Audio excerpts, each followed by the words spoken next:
Bienvenida o bienvenido a esta inmersión profunda. Hoy viajamos a la Vitoria del siglo XV. ¿Cómo era la vida allí? ¿Quiénes vivían en esa ciudad hace más de 500 años? Pues, a ver, para intentar entenderlo, nos vamos a basar en un texto histórico, un capítulo bastante detallado que analiza a los habitantes de la Vitoria medieval. Vale. Y nuestra misión hoy es sacar las claves, ¿no? Entender la demografía, cómo se organizaban socialmente y también los conflictos que había. Exacto, desgranar un poco esa sociedad. Pues vamos allá. Empecemos por la gente, por la población. El texto dice que es difícil, claro, estudiar esto en la Edad Media. No había estadísticas como ahora. No, claro, no tenemos censos modernos, pero sí hay pistas, ¿eh? Y son fascinantes. Por ejemplo, Vitoria, pegó un estirón tremendo después de fundarse en el siglo XII. Un estirón. ¿Cuánto? Pues se habla de multiplicar la población quizá por 7, en menos de 100 años. ¡Caramba! ¿Y cómo se sabe eso? Bueno, por cosas indirectas.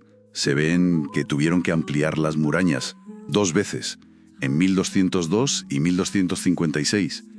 Y también que se crearon parroquias nuevas. San Pedro, Santa María, San Ildefonso. Hacía falta sitio. Entiendo.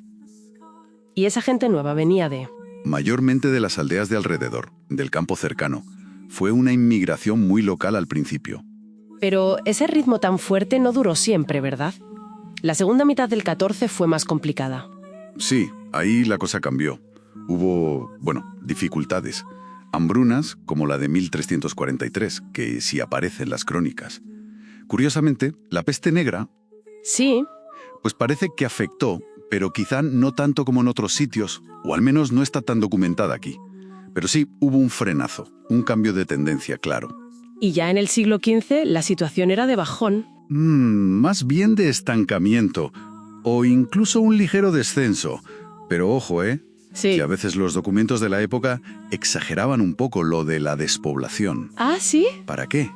Pues para pedir ayudas al rey. Era una forma de decir, mira qué mal estamos, bájennos los impuestos. Política pura y dura. Claro. Y además estaban las luchas internas, ¿no? Los famosos bandos. Exacto. Los Ayala contra los Calleja, eso también influía. Había tensión, violencia a veces, y algunas familias, pues, se iban. Pero me ha parecido muy interesante una cosa que comenta el texto. Que el concejo, el ayuntamiento de entonces, intentaba retener a la gente. Totalmente. No se quedaban parados. Hay ejemplos concretos. Le prestaron dinero a un calderero para que no se fuera a Treviño. O se esforzaron mucho por mantener a un cirujano judío, un tal David, que era muy bueno, y se lo rifaban. O sea, como una política de fichajes medieval. Algo así, sí. Y también daban ventajas fiscales a los que venían de fuera. Querían atraer y retener. Y parece que funcionó, porque en la segunda mitad del XV ya se ven síntomas de recuperación. Se cultivan más tierras, se repueblan aldeas, incluso hay una bula papal de 1496 que habla de más de 1000 casas habitadas. Vale, se recupera. ¿Y esa gente que llegaba entonces, en el XV, de dónde procedía? Pues mira, unas actas de 1428 nos dan una foto, aunque sea parcial. Casi un tercio venían del Alfoz, o sea, del campo de alrededor, de Vitoria. Ajá. Luego de otros señoríos de Álava, y también de Guipúzcoa, de Vizcaya, incluso de Burgos o de Francia. Vitoria era un polo de atracción, sí. Eso nos lleva a la estructura social. ¿Cómo se organizaban? Pues el texto distingue 2 factores clave. Uno es el económico, la riqueza, la profesión, y otro el jurídico, los impuestos. Vale. La gran división legal era entre pecheros y exentos. Los pecheros eran casi todos.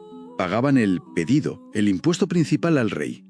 Ahí entraba desde un comerciante rico hasta un jornalero. ¿Y los exentos? La nobleza y el clero.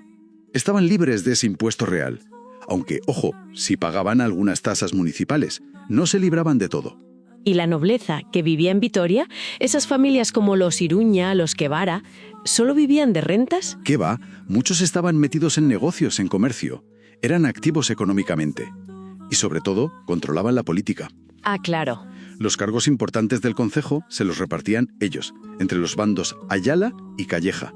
Tenían el poder local. Y en cuanto a la economía de la ciudad, ¿qué destacaba? Pues sobre todo la artesanía y los servicios.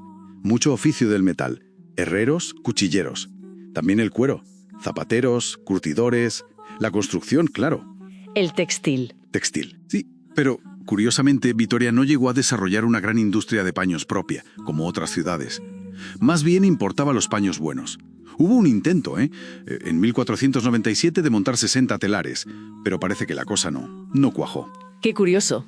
Y dentro de esa sociedad había un grupo muy particular, la comunidad judía. Sin duda, la aljama judía de Vitoria era importante, de las más relevantes del norte de la península. Tenían su barrio, la Judería, en la zona de la ampliación de 1256. ¿Y a qué se dedicaban? Bueno, pues a muchas cosas. Eran importantes en las finanzas como prestamistas, también como recaudadores de impuestos.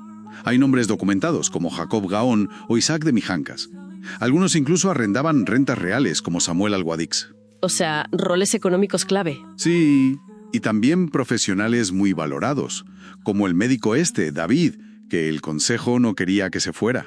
Tenían su propia organización interna, con su rabino, su juez. Pero la convivencia no siempre fue fácil, ¿no? No, ¿qué va? A lo largo del siglo XV, sobre todo al final, las tensiones con la mayoría cristiana aumentaron. Se ve en las ordenanzas municipales. ¿Qué tipo de ordenanzas? Pues buscando la segregación, que vivieran separados, limitar sus negocios, normas cada vez más discriminatorias como las de 1487. Era un poco el preludio de lo que pasó después. ¿La expulsión de 1492? Exacto, que afectó a toda Castilla, claro. El cuadro social también incluye a los marginados, ¿no? Sí, el texto los menciona. Campesinos que se habían arruinado, enfermos, vagabundos, la gente que se quedaba fuera del sistema. ¿Y qué hacían las autoridades con ellos? Pues una mezcla. Por un lado, caridad, a través de los hospitales que había, pero también control y represión. Había leyes para expulsar de la ciudad a los que no tuvieran un oficio o un señor conocido. Complicado. Y para terminar de entender Vitoria en esa época, hay que volver a los bandos, a los Sayala y los Calleja. Es que son fundamentales. Su lucha por controlar el concejo, y por tanto los impuestos, las rentas, el poder, marcó la vida de la ciudad durante décadas, sobre todo entre mediados del siglo XIV y 1476. Generaba mucha violencia. Sí, había episodios de violencia e inestabilidad. Afectaba a todo el mundo, no solo a las élites. Aunque, se dice que la nobleza tiraba más por los Calleja y los artesanos y comerciantes por los Ayala, pero era más complejo. Hasta que intentaron pararlo. Sí, en 1476 hubo una reforma municipal importante, impulsada ya por los reyes católicos, para intentar, pacificar un poco el asunto y controlar más el poder local. Entonces, resumiendo, la Vitoria del XV es una ciudad compleja, con un inicio de crecimiento fuerte, luego dificultades, pero siempre dinámica, con gente llegando de muchos sitios, una sociedad bastante estructurada, minorías importantes como la judía y, mucho conflicto interno por el poder. Exacto. Una ciudad viva intentando navegar entre el crecimiento, las tensiones sociales, la necesidad de atraer talento, ya fuera un artesano o un médico, y gestionar la convivencia a veces muy tensa con sus minorías. Todo en una época muy, muy convulsa. Nos deja una reflexión final, ¿no? Pues sí. ¿Cuánto de esa dinámica urbana, la lucha por atraer gente valiosa, la gestión de la diversidad, el manejo de los conflictos por el poder y los recursos, cuánto de eso, aunque sea con otras formas, sigue presente en nuestras ciudades hoy en día? Da que pensar.